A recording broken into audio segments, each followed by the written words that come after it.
Hi అండి, జ్యోతి కిచెన్లో ఈరోజు మజ్జిగ చారు చాలా టేస్టీగా ఉంటుంది, ఈజీగా ఉంటుంది.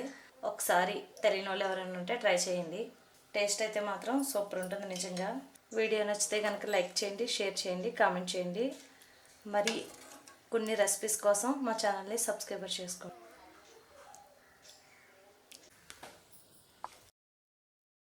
ఇలా పెరుగు మీద ఉన్న మేగడ మొత్తం తీసేయండి.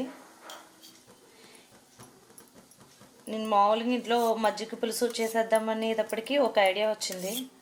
అందుకని మీకు చూపిస్తామని చెప్పి సగం పెరుగు తీసేసాక ఇలా ఉండాలి పెరుగు. ఈ పెరుగుని ఇందులో వేసేసుకోండి. మజ్జిగ పులుసు చేయాలంటే కమ్మటి పెరుగు అయితే బాగుంటుంది, పులుపు వచ్చిన దానికన్నా. ఇందులో మీ రుచికి తగ్గట్టు సాల్ట్ని వేసుకోండి. సాల్ట్ వేసాక మీకు ఇందులో వాటర్ వేసుకోవాలనిపిస్తే వేసుకోండి, లేకపోతే స్కిప్ చేసేయచ్చు. ఒక స్పూన్తో కానీ విస్కర్తో కానీ మొత్తం పెరుగు ఎక్కడ గడ్డలు లేకుండా ఇలా అనుకోవాలి.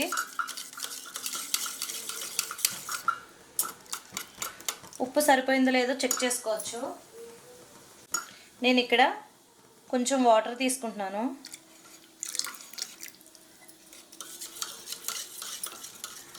ఇలా ఉంటే సరిపోతుంది.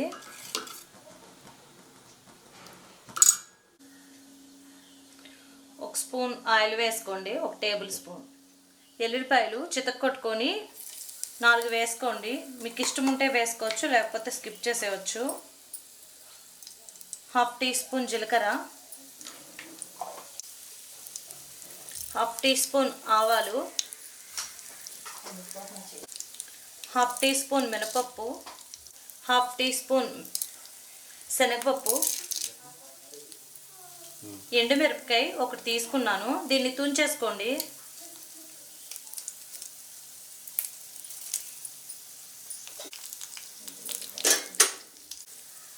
ఇప్పుడు వీటిని ఒకసారి కలిపేసుకోండి, కరివేపాకు వేయకుండా. ఇవి సగం వేగితే సరిపోతాయి. ఇందులోని 1 స్పూన్ అల్లం ముక్కలు, మీకు ఇష్టమైతే వేసుకోండి, లేకపోతే స్కిప్ చేసేయచ్చు. 4 పచ్చిమిర్చి,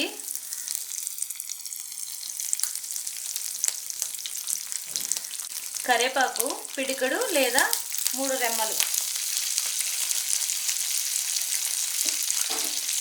ఇప్పుడు వీటిని ఒకసారి కలుపుకోవాలి.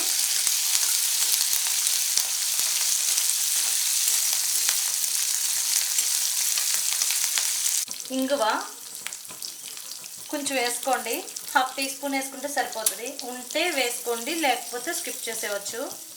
పసుపు 1/2 టీ స్పూన్లో సగం అన్నమాట. ఇదంతా ఒకసారి కలిపేసుకోవాలి. క్రిస్పీగా వేగాలన్నమాట శనగపప్పు, మినపప్పు ఇవన్నీ కూడాను. ఇందులోని ఇప్పుడు మనం విస్కర్ తోటి ఒకసారి కలుపుకొని సాల్ట్ వేసి పక్కన పెట్టేసాం.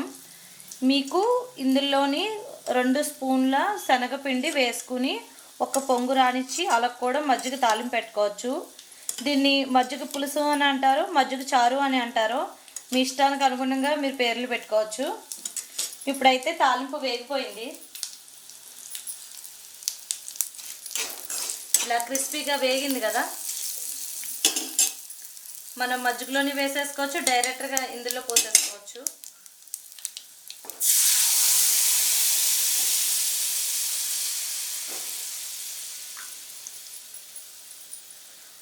ఇప్పుడైతే స్టవ్ ఆఫ్ చేసేద్దాం. ఫస్ట్ అయితే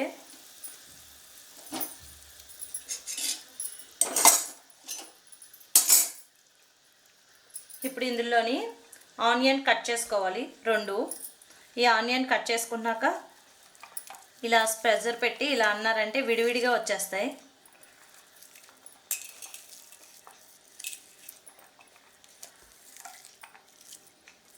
ఇప్పుడు ఇలా వచ్చాక వీటిలో వేసేసుకోవాలి.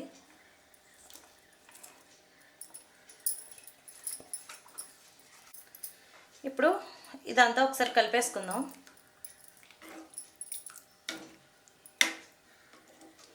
అంతేనండి, రెడీ అయిపోయింది. చాలా ఈజీగా ఉంటుంది, టేస్టీగా కూడా ఉంటుంది.